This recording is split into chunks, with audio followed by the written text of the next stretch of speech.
Okay, so we are diving deep into the mind of Dr. Brett Weinstein. Really fascinating stuff. Yeah, you might know him from his work on evolutionary biology or Evergreen. Evergreen State College, all that. Big stuff. Yeah, so get ready for some serious food for thought. Yeah. We're tackling potential existential threats, Mm-hmm. the state of our institutions, Right. and even the ethics of AI. This is a lot. It's a lot, but trust me, Yeah. it's all connected in the most fascinating way. Yeah. It's like paddling a canoe upstream toward a waterfall, if you will, to borrow one of Dr. Weinstein's analogies. I love that. Okay, so Dr. Weinstein, he doesn't really sugarcoat things. No. He said straight out that he believes humanity is in terrible danger. Mm-hmm. And he's not just talking about climate change. Right.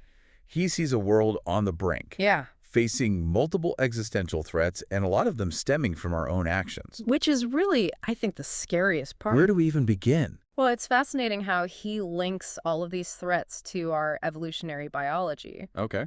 He argues that humans are remarkably well designed. Oh. But for a world that no longer exists, Right. we're essentially hunter-gatherers in a digital jungle. Yeah, it's like our brains are still wired for the savannah Right. while we're trying to navigate social media and the metaverse, and Exactly. it's a lot. Yeah, no wonder we feel overwhelmed. Yeah, it's a lot. He uses the term hyper-novelty Okay. to describe this. Okay. And when you think about it, Yeah. how much has your life changed, even in the past 5 years? Oh my gosh, so much. This constant, rapid change Yeah. in technology, societal structures, Right. even the food we eat Yeah. is outpacing our biology's ability to adapt, And that leads to, well, kind of everything, right? pretty much. He even connects this to something like the fragility of our electrical grid. Which most people don't think about on Yeah. a day-to-day basis. Did you know that a strong solar flare could wipe out power to entire continents for months? Yeah, it's a real concern and one that most people aren't even aware of. Right. He highlights the Carrington event of 1859. Cool. When a massive solar storm disrupted telegraph systems worldwide. Wow. Imagine that happening today. Oh my gosh. Our entire world runs on electricity. Yeah. Cars, hospitals, communication networks, Wow. everything would grind to a halt. Okay. Chaos is putting it mildly. It would be a mess. But here's the kicker. He says, we could harden our electrical grid We could? against these solar storms, We could. but we're choosing not to. It's a symptom of, I think, a larger issue. Okay. The breakdown of institutions and a failure of leadership. Interesting. Okay.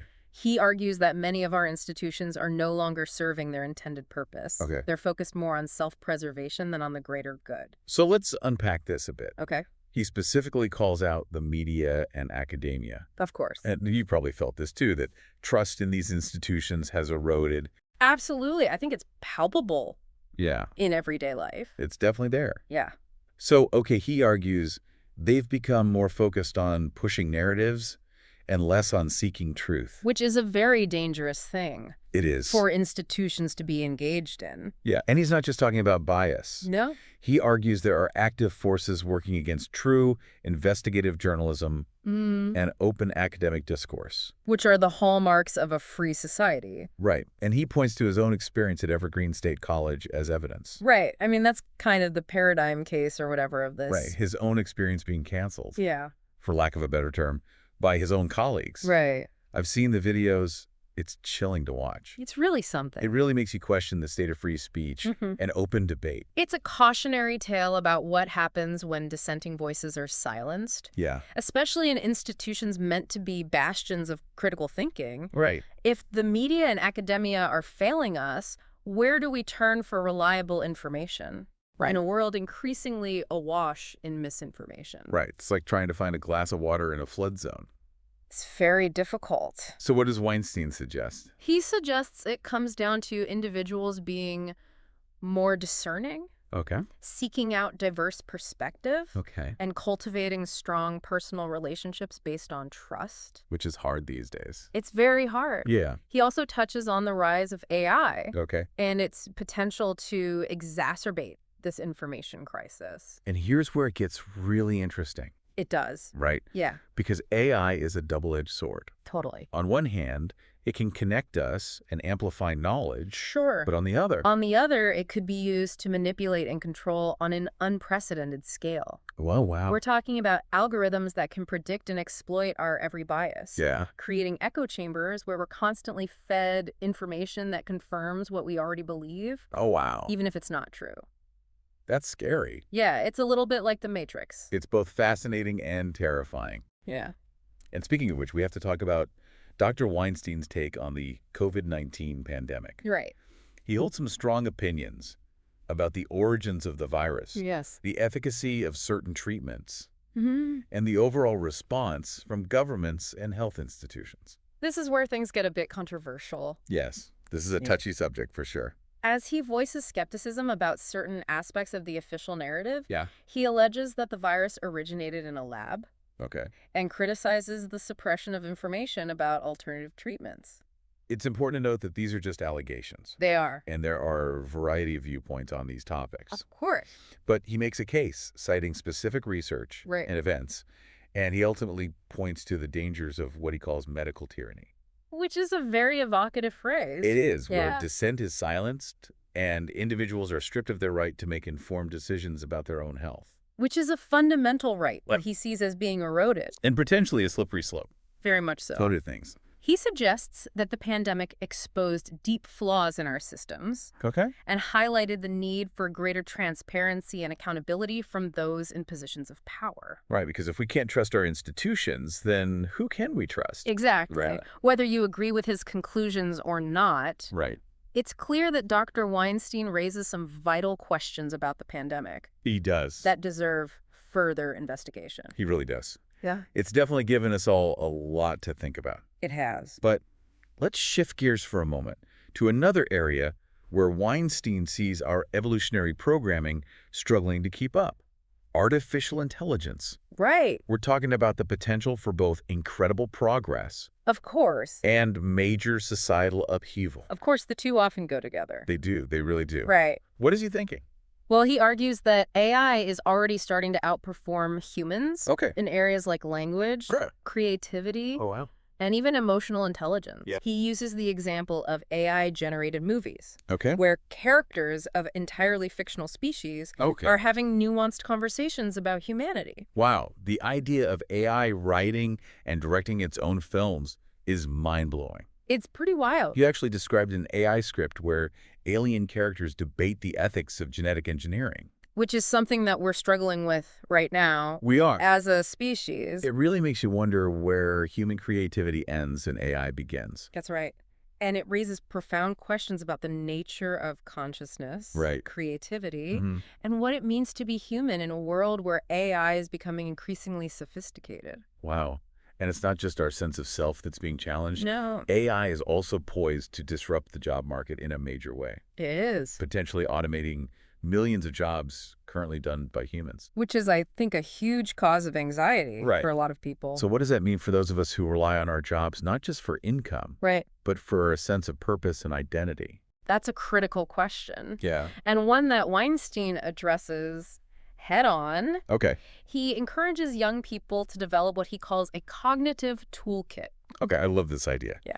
But let's break it down for our listeners. Okay. What does a cognitive toolkit even mean? So it's about going beyond just learning specific skills. Okay. It's about cultivating a mindset of continuous learning Okay. and adaptability, Mm-hmm. being comfortable with uncertainty and ambiguity. Which is hard, It's very difficult. especially in today's world, Yeah. where everything feels like it's moving so fast. Where everything's moving a million miles an hour. Right. He's essentially saying, don't just prepare for the job market as it exists today. Right. Prepare for a future you can't even imagine yet. Which is such a good point, Yeah, because we're practically living in the future we couldn't have imagined just a few decades ago. precisely. So how do we even prepare for something like that? He says that it requires a fundamental shift in how we think about education and personal development. Okay. He even suggests that young people should focus on creating something tangible, Okay. a project that demonstrates their skills and thought processes, Mm-hmm. even if it's not commercially viable. It's almost like building a portfolio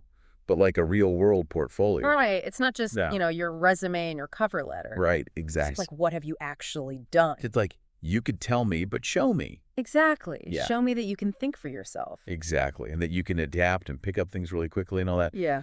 So with all this talk about AI and automation potentially leading to mass unemployment, it's no surprise that universal basic income, or UBI, keeps popping up in conversations. Right. Some people think this is going to be the thing that fixes it all. Sure. What's Weinstein's take on UBI? He worries about the unintended consequences, Okay. that it could create a sense of learned helplessness and lead to resentment between those who receive it and those who fund it. Right. It's almost like he's arguing that the struggle itself, Right. that drive to find meaning and purpose in our work, Yeah. is part of what makes us human. It gives you something to get out of bed for. Exactly. And that just simply being given enough to survive without working Right. could have these unforeseen consequences Right. for our collective psyche. Yeah, like we don't even know because we haven't experienced it on a mass scale like that. Right. It's a huge social experiment with unknown variables. And we're kind of already seeing it on a micro scale. Yeah, and not with great results. Right. Yeah. So, okay, so he doesn't dismiss the potential benefits of UBI entirely, No. but suggests we approach it with caution, Yeah. acknowledging the potential social and psychological ramifications that we may not even fully grasp yet. It's a reminder that solutions to complex problems often come with their own set of challenges. It's like paddling up that river. Yeah. We need to be aware of the currents and the eddies, and not just the waterfall. That's a great way to put it. And speaking of complex challenges in human behavior, Weinstein doesn't shy away from discussing some of the, shall we say, primal aspects of being human. The id? Yeah, the id, Yeah. exactly. Yeah. So he dives into these two competing reproductive strategies Okay. that he argues are hardwired into men. Okay. One focused on commitment and long-term investment in a partner and offspring. Okay, so like the traditional nuclear family. Yeah, then. exactly. Okay. And then this other more primal strategy Okay. that's centered on short-term mating opportunities. Right. Just sort of sowing your wild oats. Exactly, Right. with little to no investment. Right. And so this is where it gets really interesting because he connects this directly to the rise of pornography Oh, interesting. and its impact on relationships. Okay. You've probably noticed the pervasiveness of explicit content online. It's everywhere. You can't swing a dead cat with that. Right? It's everywhere. And he argues that this is desensitizing us Mm-hmm. and actually harming real-world relationships. Interesting. Because he makes this clear distinction between pornography and erotica. Right. And he's saying that the former, Yeah. which is driven purely by profit, Right. has created this distorted and often harmful view of sexuality Okay. because it's encouraging this more predatory Mhm. and less empathetic approach to sexual interactions. So you're saying it bleeds over into the real world? It bleeds over, yeah. Yeah. And as if that wasn't enough of a challenge, Yeah. we're going to bring AI back into the mix here. Oh, no. Right. Because he paints this rather unsettling picture Okay. of a future where millions of people are in committed relationships Oh, boy. with humanoid robots Okay. that are fulfilling their every desire and affirming every bias. Wow. Yeah, that is pretty unsettling. It's both fascinating and disturbing to think about. I can see that. Right. Yeah. On one hand, it could be this amazing companion. Right? It could help address issues like loneliness and social isolation. Right. You'd never be lonely. Right. You'd never be lonely. You'd always have someone to talk to Exactly. agree with you. But on the other hand. But on the other hand, it could create a feedback loop, Right. reinforcing our biases and isolating us further from genuine human connection. It's like that warped mirror. Right. It's just reflecting back this distorted view. It's like that episode of Black Mirror. Yes, exactly. Yeah. So Weinstein seems to be saying that technology can amplify Mm-hmm. both the best and the worst Of course. of who we are. Yeah. Which brings us back to that essential question. Okay. Not just what we can do with technology, Right. but what we should do with it. Right. The ethical considerations Exactly. can't be understated. Absolutely. Yeah. But before we get too carried away with the dystopian possibilities, Okay. let's end on a slightly more uplifting note. Okay, good. We've talked a lot about the challenges, Yes. but what about solutions?